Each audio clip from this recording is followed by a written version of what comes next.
Hey VC, this is Dave in Texas, and sometime back, a couple of weeks back, or maybe a little bit more, Jeff Party recommended 10 jazz CDs that he liked a lot, and then Christopher Kibler followed up with his 10 jazz albums he liked, and I thought I would chip in and show 10 that I've always enjoyed. It's real hard just to pick out 10, and it was real hard for me just to pick out not to have 10 ECM albums actually, but I picked out 10 that I thought were pretty good, that I've always enjoyed, and maybe a couple of runners-ups. So here we go. When I think of jazz, this one here always comes to mind for me. It's the Pat Metheny group with the classic lineup of Lyle Mays, Mark Egan, and Danny Gottlieb. But this is one of those albums, it doesn't matter what time of year it is, or night or day albums. To me it's more of a day album actually, but it's kind of a little bit more progressive, but for me, I can listen to this album any time of the year, and I don't know, it's just a really good album. Lyle Mays plays keyboards on here, and he and Pat are real good at trading off solos. Yeah, it's on ECM, but yeah, this is all-time favorite jazz album.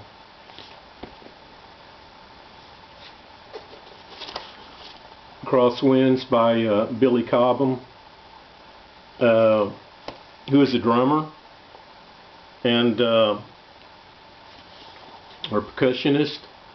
When I first moved to Odessa, Texas, which is out in West Texas, I met a bass player out there where I worked, and he's still playing bass in bands today. I'm sure. I think I see a little bit of something on Facebook that he he puts up where he's been playing bass with some different people.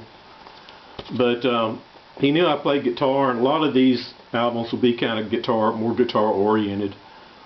But it was back around '77, and he asked me if I wanted to come try out for the college's jazz band, and I never had played in anything like that, so I thought, well, if nothing else, maybe I'll learn something, which at least it was a learning experience for me. There was they had a I guess you might say first chair jazz guitarist that still plays guitar today, and he showed me a lot of things on guitar, and I quickly found out that with jazz music, they use a lot of different other chords than, say, regular rock and roll music, rather than, your standard D or C tuning. They play a lot of different other type chords and finger them all differently.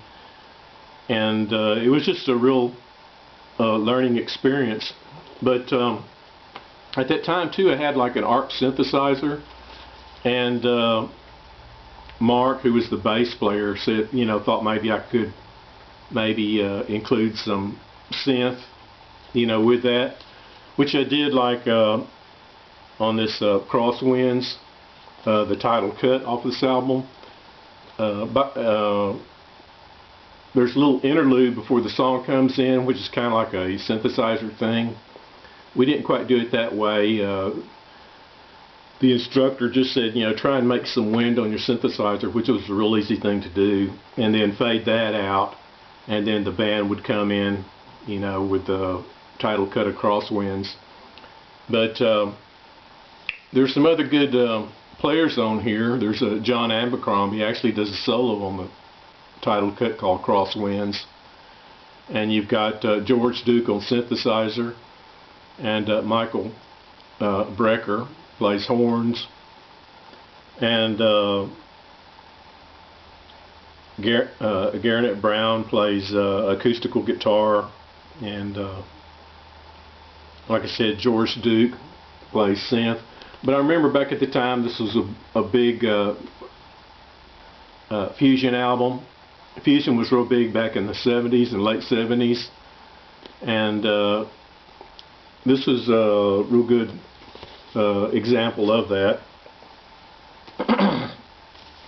This is another big album back in the same time frame. Chuck Mangione's Feels So Good album was played a lot on the radio. When I was in that jazz band, I can't remember if we played this, but I remember playing the theme song to Rocky, which is real big back then, and also remember one of the gals in the jazz band could sing, so she sang Debbie Gibson's You Light Up My Life, and maybe there was a song on here, I can't remember, but the theme song for Rocky was real big too. But this is another one of those albums that no matter the season, you know, I can play it. It's kind of more daytime music to me, but you know, it's just real uplifting music. It's real nice and easy to get into. So yeah, Chuck Mangione. He plays a horn, flugelhorn, an electric piano, and then you know, these other guys accompany him. So yeah, good album. This one here is by Kenny Burrell and John Coltrane. I believe that's just, yeah, it's self-titled. I picked this up when I was down in Austin looking, and it had been re-released. And I was looking at, it had this hype sticker on there like this, and I was looking at it, and there's a little blurb on it by Herbie Hancock, who occasionally wrote for Downbeat magazine, and he gave it 5 stars, so I thought that was a pretty good recommendation. But he says there's an abundance of fine soloing. All in all, one of the best examples of jazz in the late 50s. So I thought, oh, might have to get this. And then there was another little review above that from New Jazz. I guess that was a magazine, and they just talk about the chemistry between Kenny Burrell, who plays guitar, and John Coltrane, and said was a mix of original and standards. One of the latter was Why Was I Born is a duet for the two principals. But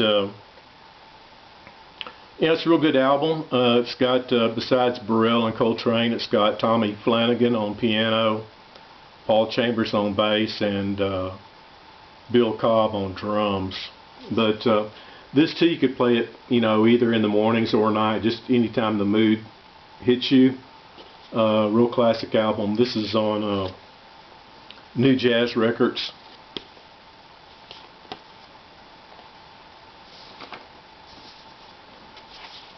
This is, I'm a big Joe Pass fan, and they were probably playing this when I went to the record store, and it's the first album that I've heard by this Nils Patterson. He sometimes he'll use his initials NHOP, N-Hop, but he was a golly, I want to say Norway or up in that area bass player. And of course this is recorded live at The Hague in Holland. And before this album they had an album out called Chops, which I wish I had, but I've not been able to track it down, which is a studio album, and this is the live date that they recorded shortly after that. There's some covers on here, and stuff like Round About Midnight and How Deep Is the Ocean, Stella by Starlight. But yeah, as far as a bass player, Patterson is really one of my favorites, or he's at least up there. And Joe Pass, I really love his guitar playing, so this is a great album for me. And you know, can play it anytime, day or night.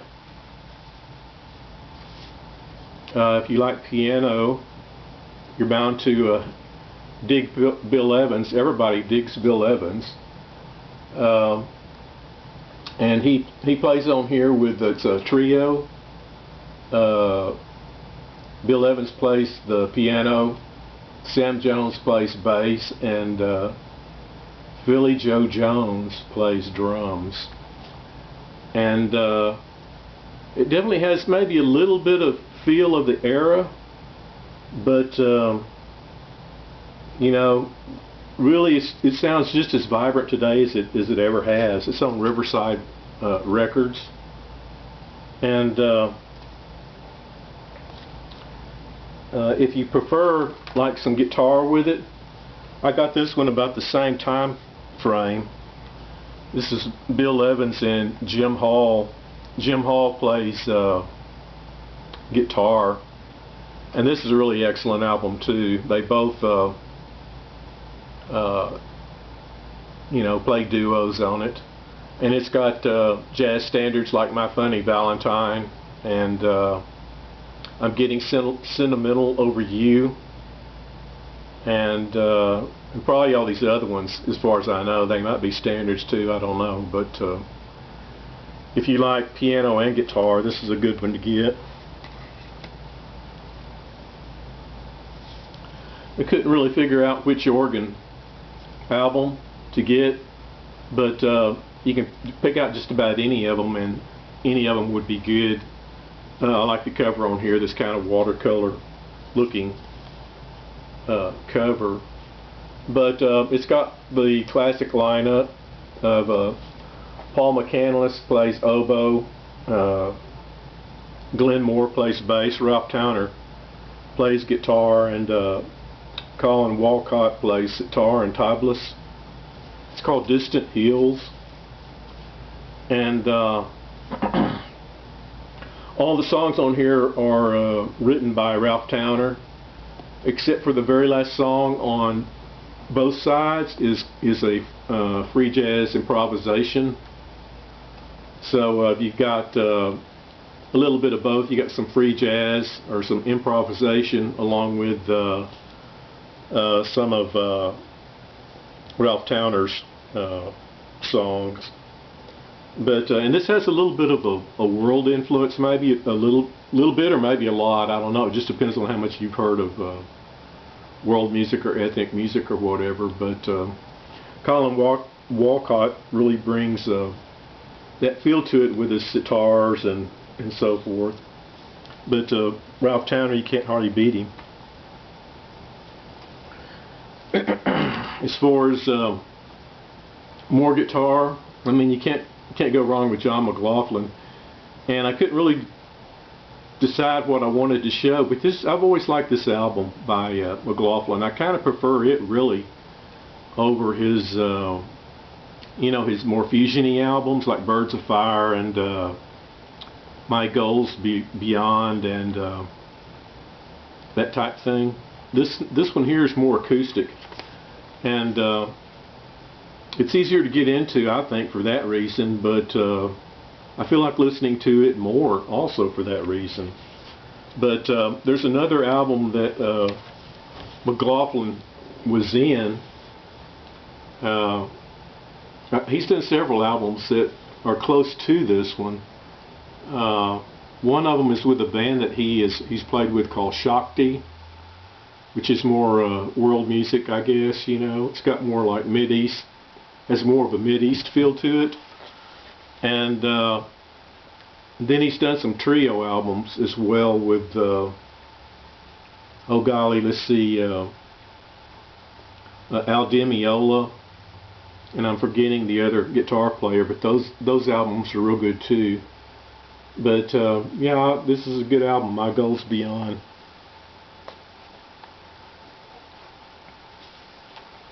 This is on Red Clay by Freddie Hubbard. It's on the CTI label, and it's got some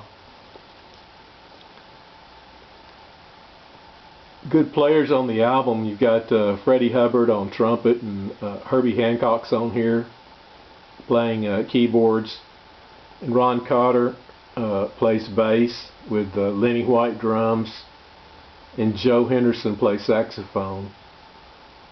Like I said, it's on the CTI label. I mean, with a lineup like that, you can't hardly go wrong, right? So this one here is more of a, to me, it's more of a nighttime album, but you can listen to it in the daylight as well. I mean, it's a little bit more laid back for daytime listening. It has more of that bop or post-bop feel to it, but it's a real relaxing album. So you know, it's kind of more of a nighttime one for me, but a great one. For the more adventurous listener, it took me a long time to get into Hornet Coleman.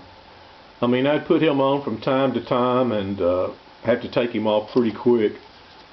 But I've soon developed an ear for this type music. A lot of it's called free jazz, I guess, and some of it is improvisation. Although on this album it's just free jazz. But once you develop an ear for it, it's a really good album. This also has Jerry Garcia on it that plays some guitar. And let's see here. Takuma plays bass, and Calvin Weston plays drums. But yeah, Hornet Coleman, once you get into him, either his earlier period or his later period, he is, once you get used to that style of music, he's really good. Here's a couple of runners up. I just kind of picked them out. They're all on CD. This is Herbie Hancock's Sextet. This is well, that's the title of the song, Sextet, or title of the album. This is along the lines of Miles Davis' latter period, you know, when he was doing Live Evil and Bitches Brew and that kind of type fusion-y stuff. But yeah, this has got some really good players on it. I think Hancock, or not Hancock, but maybe some of the same players that was playing with Miles Davis is on here as well. But either way, and this too is, it kind of takes a little bit getting into. It's kind of wild, really. But once you get into it, it's a really good album. This is a real easy album to get into. It's Acoustic Alchemy. It is on GRP Records. They're a guitar duo out of Britain, I think. But they've released many albums. I think this is their first album, and it's definitely a daylight album for me. It's oh gosh, they do a lot of different styles on their albums. They do anything from like reggae, jazz to you know, ballads and just some more jazzy numbers, kind of fusiony. But I'm not too sure if they, I want to say they play all acoustic, but I don't know if that's the case. But they may play some electric on here as well. But yeah, a lot of their stuff is worth picking up if you can find it. This is Charlie Hayden's Quartet West. This album here kind of has a noir feel to it, like crime noir or whatever, or it's like has a feel of the 40s era. And this is almost like a noir movie or something. You've got Charlie Hayden on bass, Ernie Watts on tenor sax, Alan Broadbent on piano, and Lawrence Marbell on drums. There's also a song, at least one song and maybe two, I forget, and that is sung on here, but it generally that breaks up the flow of the album for me. But on this album here, seeing how it has that noir crime feel, or noir era feel to it, I mean, it kind of blends in really well with this, and actually it kind of makes the album that much better. Not real sure if I know who does the vocals, but yeah, really excellent. It's on the Verve label. But there you go. I'll try and leave links for Jeff Party's top 10 jazz albums, along with Christopher Kebler's top 10 jazz albums, and there's mine. It's a little hard just to narrow it down to 10, but I did my best. I could have easily done 10 ECM albums, I know, but at any rate, hope you are enjoying your music, and we'll talk to you later. Bye.